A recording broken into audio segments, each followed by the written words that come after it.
Assalamualaikum warahmatullahi wabarakatuh. Di sini saya akan menjelaskan terkait pertumbuhan pembangunan ekonomi Indonesia. Sebelum masuk dalam pembahasan lebih lanjut, kita harus tahu terlebih dahulu apa itu pertumbuhan dan apa itu pembangunan ekonomi. Yang pertama adalah pertumbuhan ekonomi. Pertumbuhan ekonomi ini terfokus pada nilai-nilai yang berhubungan dengan uang.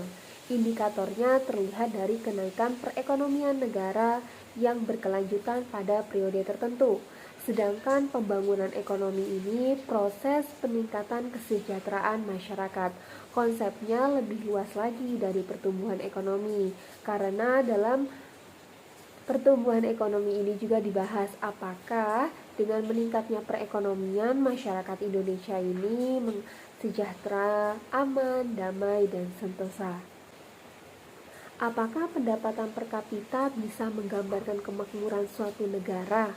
Tentu saja bisa, karena pendapatan per kapita itu merupakan rata-rata pendapatan setiap warga negara yang berdasarkan oleh indikator makro. Dengan naiknya pendapatan per kapita berarti menunjukkan bahwa negara atau masyarakat sedang dalam masa kemakmuran, serta kondisi perekonomian sedang dalam masa baik-baik saja. Hal ini masih bisa menjadi suatu tolak ukur dari indikator pertumbuhan ekonomi. Perlu kita ketahui juga bahwa pendapatan per kapita bisa menjadi tolak ukur pembanding kemakmuran antar negara. Karena perbandingan per kapita ini kan merupakan suatu pendapatan rata-rata suatu masyarakat. Oleh karena itu, hal ini juga bisa menjadi suatu tolak ukur mengetahui antar masyarakat di negara satu dan negara lainnya. Perbandingan kemakmuran di berbagai negara. Bank Dunia (World Bank) memasukkan Indonesia ke negara penghasil menengah ke bawah alias lower middle income country. Padahal pada tanggal 1 Juli 2020 Bank Dunia sudah menaikkan status Indonesia menjadi upper middle income country. Di tahun ini sayangnya Indonesia harus turun kelas. Penurunan ini disebabkan oleh gross national income Indonesia yang mengalami penurunan sejak adanya pandemi. Pembahasan selanjutnya yaitu adalah faktor-faktor pertumbuhan ekonomi. Faktor-faktor pertumbuhan ekonomi ini sangatlah penting karena dengan adanya tanah, kekayaan alam sama halnya dengan Indonesia memiliki suatu modal untuk berinvestasi atau berusaha. Disusul dengan adanya teknologi yang memadai sebagai alat penunjang pengelolanya. Hal yang paling penting adalah sumber daya manusianya yang bermutu untuk menjalankan dan menggerakkan semuanya. Disusul dengan sistem sosial dan sikap masyarakat yang tidak individualisme, harus saling bersimpati dan saling tolong-menolong untuk saling bekerja sama membangun pertumbuhan Indonesia lebih maju lagi. Pembahasan selanjutnya adalah teori pertumbuhan mana yang relevan dengan kondisi Indonesia saat ini. Saya memilih neoklasik karena kita bisa merasakan sejak hadirnya pandemi di Indonesia. Banyak sekali pelajar yang harus melakukan pembelajaran sistem KBM melalui daring. Mau tidak mau, pelajar Indonesia harus terjun dan paham mengelola aplikasi-aplikasi tersebut. Bukan hanya pelajar, kalangan muda maupun tua mau tidak mau harus belajar menggunakan teknologi sebaik-baiknya, entah itu untuk melakukan pekerjaannya atau sekedar menyambung silaturahmi antar satu sama lain. Pembahasan selanjutnya yaitu 7 masalah dalam pertumbuhan dan pembangunan ekonomi Indonesia. Yang pertama adalah ketergantungan pada sektor pertanian. Karena dengan ketergantungan pada sektor pertanian primer ini, negara-negara berkembang umumnya cenderung hanya bergantung pada sektor pertanian dan pertambangan. Bahkan ada negara yang hanya bergantung pada sektor pertanian saja. Kondisi ini bisa saja disebut sebagai perekonomian monokultural. Rendahnya produktivitas. Rendahnya tingkat produktivitas bisa dilihat dari PDB per kapita atau PDB per kapita pekerja unit yang terkecil. Pendapatan per kapita yang terkecil disebabkan oleh rendahnya tingkat kehidupan dan keterbatasan kesempatan kerja yang tersedia, terutama bagi mereka yang hanya berpendidikan rendah atau bahkan tidak berpendidikan sama sekali. Selanjutnya yaitu ketergantungan yang besar dan rentannya hubungan internasional.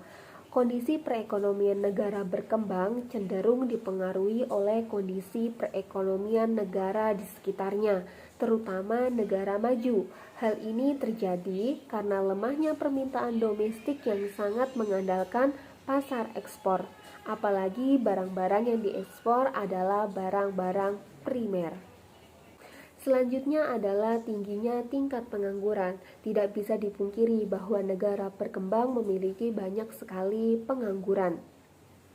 Salah satu penyebab tingginya angka pengangguran adalah laju pertumbuhan angkatan kerja yang tidak sesuai dengan lapangan pekerjaan, sehingga melebihi daya tampung perekonomian nasional. Hal ini diperparah dengan rendahnya pertumbuhan kesempatan bekerja. Rendahnya pertumbuhan kesempatan kerja berkaitan erat dengan rendahnya tingkat penanaman modal, terutama pada sektor-sektor industri dan jasa modern. Adalah pasar dan informasi yang tidak sempurna. Pasar yang ada di negara berkembang cenderung tidak menyediakan informasi yang lengkap. Struktur barang dan jasa umumnya cenderung tidak sempurna. Bahkan monopoli dan oligopoli bisa saja terjadi dalam pasar faktor produksi. Selain itu juga, sebagian besar informasi pasar hanya diterima oleh para pengusaha yang memiliki hubungan dekat dengan birokrasi yang bersangkutan. Kondisi informasi yang tidak sempurna seperti inilah jelas hanya bisa merugikan rakyat semata. Selanjutnya yaitu rendahnya tingkat kehidupan. Rendahnya tingkat kehidupan bisa dilihat dari kemampuan penduduk dalam hal pemenuhan kebutuhan dasar, seperti makanan, pakaian, dan juga tempat tinggal. Laporan yang dikeluarkan oleh UNDP menyebutkan bahwa lebih dari 1 miliar penduduk dunia di bawah garis kemiskinan. Hampir 80% berasal dari negara berkembang. Kemiskinan yang dimaksud adalah kekurangan gizi dan kondisi kesehatan yang buruk. Selain itu, tingkat pendidikan yang rendah menyebabkan masih banyak penduduk di negara berkembang yang buta huruf. Tingginya pertambahan penduduk. Tingkat pertambahan penduduk di negara berkembang biasanya 2-4 kali lebih tinggi dari tingkat pertumbuhan penduduk di negara maju. Tidak mengherankan jika 75% penduduk dunia tinggal di negara berkembang. Di negara berkembang dengan jumlah penduduk yang besar, cenderung tidak diimbangi dengan adanya pemerataan dalam penyebaran jumlah penduduknya. Jumlah penduduk terkadang hanya terfokus pada wilayah tertentu, sementara wilayah lainnya justru kekurangan penduduk. Penyebaran penduduk yang tidak merata ini jelas menghambat proses pembangunan ekonomi. Dampak yang ditimbulkan dari masalah tersebut adalah terjadinya pembagian pendapatan yang tidak merata atau timpang tindih. Pembahasan selanjutnya adalah 5 rekomendasi kebijakan pertumbuhan dan pembangunan ekonomi Indonesia. Yang pertama adalah meningkatkan kualitas pendidikan. Poin utama dari segalanya adalah dengan memperbaiki kualitas pendidikan yang ada di negara Indonesia. Selanjutnya adalah membuat dan melaksanakan perencanaan pembangunan sebaik-baiknya dan sematang-matangnya. Yang ketiga yaitu meningkatkan tabungan dan investasi. Yang keempat adalah mengembangkan kegiatan ekonomi. Dan yang kelima adalah menyediakan infrastruktur yang menunjang. Rencana pembangunan Indonesia dibagi menjadi 3. Yang pertama adalah Rencana Pembangunan Jangka Panjang Nasional atau RPJN dari tahun 2005 hingga tahun 2025. Visi misi dalam RPJN tahun 2005 hingga tahun 2025 yaitu mewujudkan negara yang maju, mandiri, adil, demokratis, serta damai dan bersatu.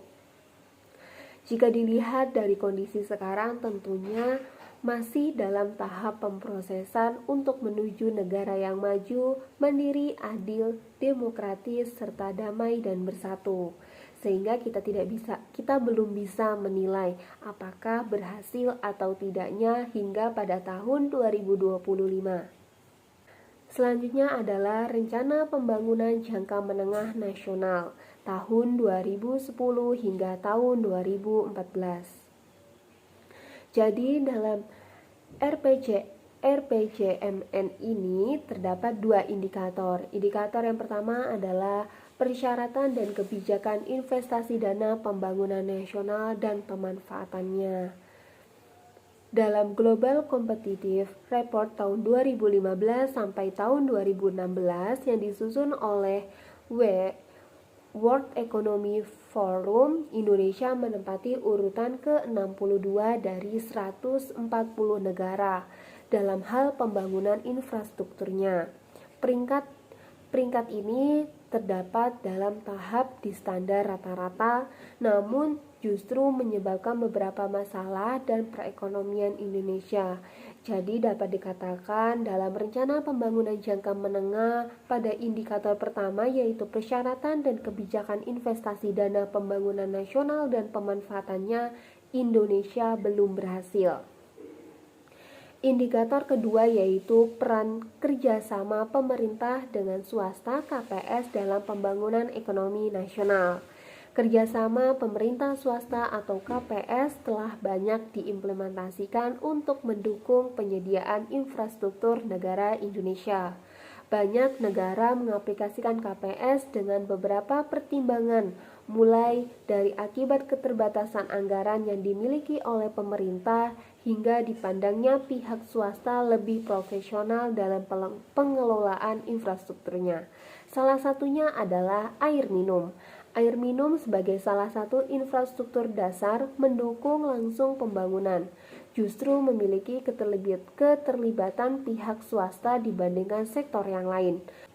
Selanjutnya adalah Master Plan Percepatan dan Perluasan Pembangunan Ekonomi Indonesia. Rencana ambisius untuk mempercepat terwujudnya negara yang maju dan kemakmuran yang dapat dinikmati pada tahun 2025.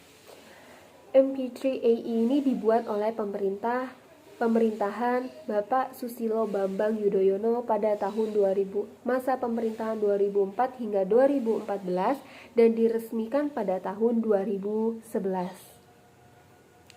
Master Plan ini menunjukkan bahwa Indonesia memiliki pertumbuhan ekonomi real 6,4 hingga 7,5% pada tahun 2011 hingga tahun 2014. Pertumbuhan ini diperkirakan akan sejalan dengan penurunan laju inflasi dari 6,5% pada tahun 2011 sampai tahun 2014 menjadi 3,0% pada tahun 2025. Namun, perlambatan ekonomi global setelah tahun 2011 membuat pertumbuhan ekonomi Indonesia akan semakin menjauh dari target yang ditetapkan dalam MP3AE ini. Apalagi setelah Bapak Joko Widodo mengambil alih dari SBY pada tahun 2014, muncul kerancuan dalam MP3AE ini. Sehingga MP3AE ini tidak lagi digunakan pada masa pemerintahan Bapak Joko Widodo. Dapat dikatakan bahwa dalam MP3AE ini Indonesia belum berhasil untuk mewujudkannya. Sekian pemaparan terkait pertumbuhan dan pembangunan ekonomi Indonesia. Kurang dan lebihnya saya mohon maaf. Wassalamualaikum warahmatullahi wabarakatuh.